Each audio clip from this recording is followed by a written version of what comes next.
ಅನೇಕ ದೇಶಗಳ ಸೆಂಟ್ರಲ್ ಬ್ಯಾಂಕ್ಗಳೇ ಚಿನ್ನವನ್ನು ಖರೀದಿ ಮಾಡ್ತಿರೋದ್ರಿಂದ ಲಾಸ್ಟ್ ಒಂದೇ ಒಂದು ವರ್ಷದಲ್ಲಿ ಹತ್ತತ್ರ 60ರಿಂದ 65% ರಿಟರ್ನನ್ನು ಚಿನ್ನ ಕೊಟ್ಟಿದ್ರೆ, ಬೆಳ್ಳಿಯಲ್ಲಿ ಹತ್ತತ್ರ 70ರಿಂದ 75% ರಿಟರ್ನನ್ನು ಒಂದೇ ಒಂದು ವರ್ಷದಲ್ಲಿ ನೋಡಿದ್ದೀವಿ. ಈಗ ಇಲ್ಲಿಂದ ಇದೇ ಥರ ಏರಿಕೆಯನ್ನು ಇನ್ನೊಂದು ವರ್ಷಕ್ಕೆ ನೋಡ್ಬೋದಾ ಅಂದರೆ ಖಂಡಿತ ಅದರ ಸಾಧ್ಯತೆಗಳು ಕಡಿಮೆ ಇದೆ. ಸೊ ನನ್ನ ಪ್ರಕಾರ ಮುಂದಿನ ದಿನಗಳಲ್ಲಿ ಈಗೇನು ಆಲ್ರೆಡಿ ಅನೇಕ ಜನ ಟ್ರೇಡರ್ಸ್ಗಳು ಚಿನ್ನ ಬೆಳ್ಳಿ ಜಾಸ್ತಿ ಆಗ್ಬಿಟ್ಟಿದೆ ಅಂತ ಶಾರ್ಟ್ ಪೊಸಿಷನ್ಸ್ಗಳನ್ನು ತಗೊಂಡಿದ್ರು, ಅವರು ಕೂಡ ಇವಾಗ ಅವರ ಶಾರ್ಟನ್ನು ಅನ್ವೈಂಡ್ ಮಾಡ್ತಿರೋದ್ರಿಂದ ಚಿನ್ನ ಇಲ್ಲಿಂದ ಇನ್ನೊಂದು 200 ರೂಪಾಯಿ 300 ರೂಪಾಯಿ ಪ್ರತಿ ಗ್ರಾಮ್ಗೆ ಏರಿಕೆಯನ್ನು ಕಾಣ್ಬೋದು.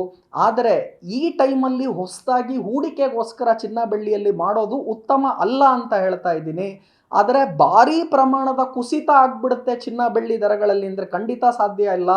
ಟ್ರಂಪಿನ ಟ್ಯಾರಿಫ್ ನಡೆಗಳಾಗಿರ್ಬೋದು, ಅದೇ ರೀತಿ ಅಂತಾರಾಷ್ಟ್ರೀಯ ಮಾರುಕಟ್ಟೆಯಲ್ಲೂ ಕೂಡ ಏನು ಪ್ರಗತಿ ಅಥವಾ ಗ್ರೋತ್ ರೇಟ್ ಕಡಿಮೆ ಆಗ್ತಾ ಬಂದಿದೆ ಹಾಗೂ ಆರ್ಥಿಕ ಪರಿಸ್ಥಿತಿಯಲ್ಲಿ ಹಿಂಜರಿತ ಕಾಣ್ತಾ ಇದ್ದೀವಿ. ಮತ್ತೊಂದು ಕಡೆ ಯುದ್ಧದ ಭೀತಿಗಳು ಏನು ಇಡೀ ವಿಶ್ವದಲ್ಲಿ ನಡೀತಾ ಇದೆ, ಹೀಗಾಗಿ ಚಿನ್ನ ಬೆಳ್ಳಿ ದರಗಳಲ್ಲಿ ಈ ಪ್ರಮಾಣದ ಏರಿಕೆಯನ್ನು ನೋಡ್ತಾ ಇದ್ದೀವಿ.